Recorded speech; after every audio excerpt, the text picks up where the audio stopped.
आज मुजफ्फरनगर में पिछड़ा वर्ग कल्याण और दिव्यांगजन सशक्तिकरण विभाग की समीक्षा बैठक के माध्यम से सभी अधिकारियों को निर्देशित किया गया है कि उत्तर प्रदेश के माननीय मुख्यमंत्री जी जिस प्रकार से पिछड़ों के अधिकारों के लिए, छात्रवृत्ति के लिए, शादी अनुदान के लिए और दिव्यांगजनों को पेंशन देकर सशक्त करने का काम कर रहे हैं, इन सभी योजनाओं का धरातल पे अच्छे से अनुपालन हो, लाभार्थियों को समय से लाभ मिल सके, इसके लिए सभी मंडलीय अधिकारियों को आज हमने निर्देशित किया है। संतोष की बात है कि हमारे दोनों विभागों के अधिकारी बहुत जिम्मेदारी के साथ प्रदेश और देश की सरकारों की योजनाओं को धरातल पे उतारने का प्रयास कर रहे हैं। और उत्तर प्रदेश में पहली बार होगा 2 अक्टूबर को हम छात्रवृत्ति और स्ववृत्ति पूर्ति माननीय मुख्यमंत्री जी के कर कमलों से लखनऊ में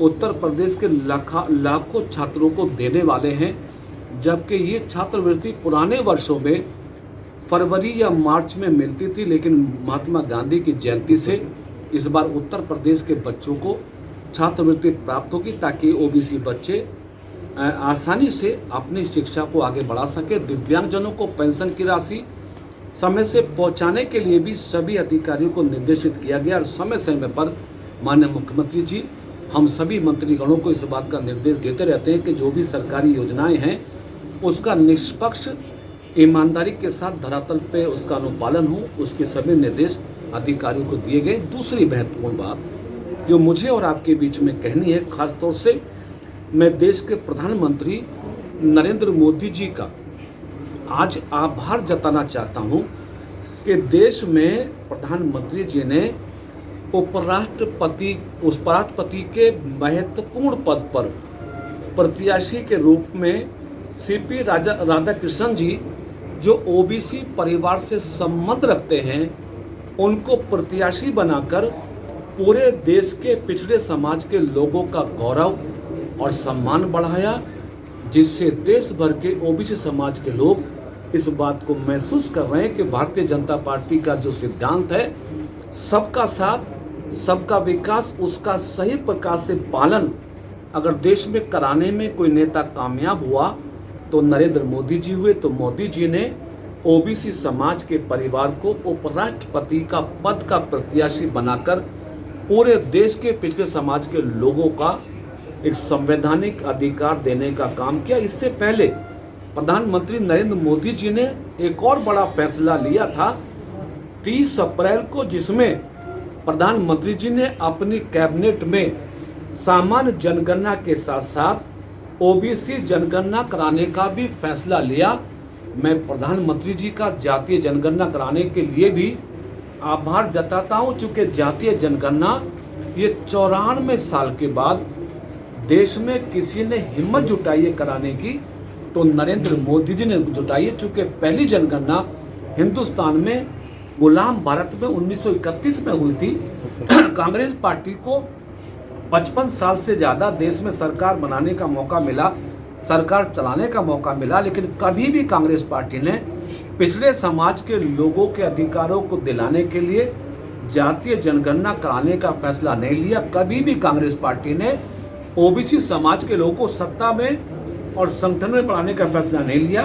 तो ओबीसी समाज को संवैधानिक पदों पर ले जाने का, जातीय जनगणना कराने का फैसला यदि हुआ है तो प्रधानमंत्री मोदी जी के माध्यम से हुआ है। तमाम उत्तर प्रदेश के पिछड़े समाज के लोगों की ओर से मैं प्रधानमंत्री जी का आभार व्यक्त करता हूँ। विपक्ष आरोप लगा रहा है वोट चोरी को लेकर, वोटर लिस्ट में गड़बड़ी को लेकर, और राहुल गांधी जी ने यात्रा भी शुरू कर रखी है वोटर अधिकार यात्रा, तो इस तरह देखते हैं। नहीं, विपक्ष को जब जब इस बात का अंदाजा होता है कि वो चुनाव हारने वाले हैं तो वो चुनाव आयोग पे आरोप लगाता है, भारतीय जनता पार्टी पे आरोप लगाता है, सरकार पे आरोप लगाता है, कभी पुलिस पे आरोप लगाता है।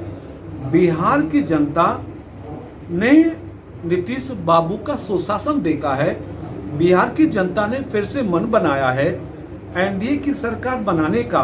तो राहुल गांधी जी और इंडी गठबंधन के लोग इस बात को जानते हैं कि बिहार के आगामी चुनाव में भी एनडीए को सरकार बनाने का मौका मिलने वाला है।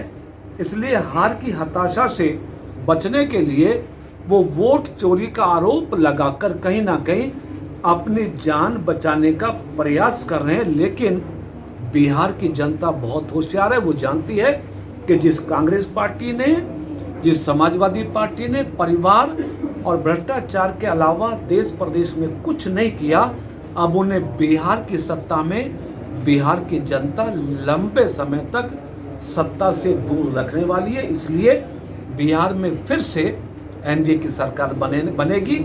इसी की हताशा में राहुल गांधी जी अब अपनी यात्रा को जारी रखते हुए कहीं ना कहीं अपनी हार से बचने का ठिकाना ढूंढ रहे हैं। मंत्री जी, सुप्रीम कोर्ट का एक फैसला आया है आवारा कुत्तों को लेकर। एनसीआर में जो आवारा कुत्ते हैं उनको लेकर जो पशु प्रेमी है उनमें कुछ मंशा लग रही थी, तो अब फैसला दिया है कि किस तरह देखते हैं आप इस फैसले? नहीं, देखिए, सुप्रीम कोर्ट का हर फैसला स्वीकार्य होता है, सम्मान्य होता है। और ये बात ठीक है कि पिछले कुछ समय से हमारे देश में बहुत सारी घटनाएं ऐसी हुई हैं जिसमें कुत्तों के काटने से बहुत सारे बच्चों की, बहुत सारे लोगों की जान गई हैं।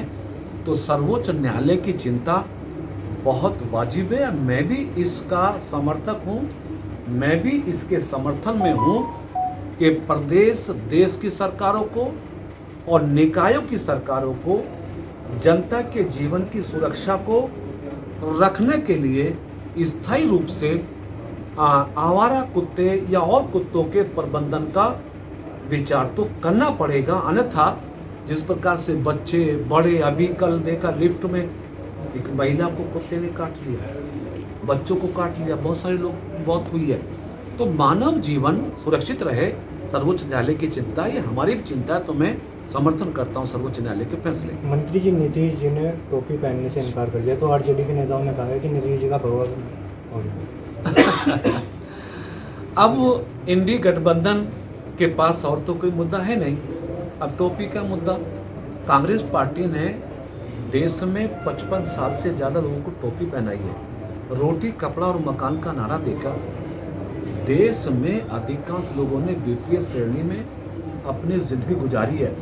55 साल से ज़्यादा कांग्रेस पार्टी और इंडी गठबंधन के ऊपर सरकार चला के देश की अर्थव्यवस्था को कमज़ोर करने का काम किया। आपको जानकारी में होगा 2014 में हमारे देश की अर्थव्यवस्था दुनिया में 11वें नंबर पे थी। देश को बर्बाद कर दिया, अर्थव्यवस्था को खराब कर दिया। मोदी जी ने बामुश्किल 11 सालों में उस 11वें स्थान की अर्थव्यवस्था को चौथे नंबर पे लाने में कामयाबी हासिल की है। इसलिए इस आधार पे मैं कह रहा हूं कि कांग्रेस पार्टी हो, इंडी गठबंधन के लोग हों, अब उन्हें किसी प्रकार से भी देश की जनता, प्रदेश की जनता सत्ता में नहीं आने देगी, क्योंकि इन पार्टियों ने परिवार और भ्रष्टाचार के अलावा देश को कुछ भी नहीं दिया। आपका धन्यवाद। आप सब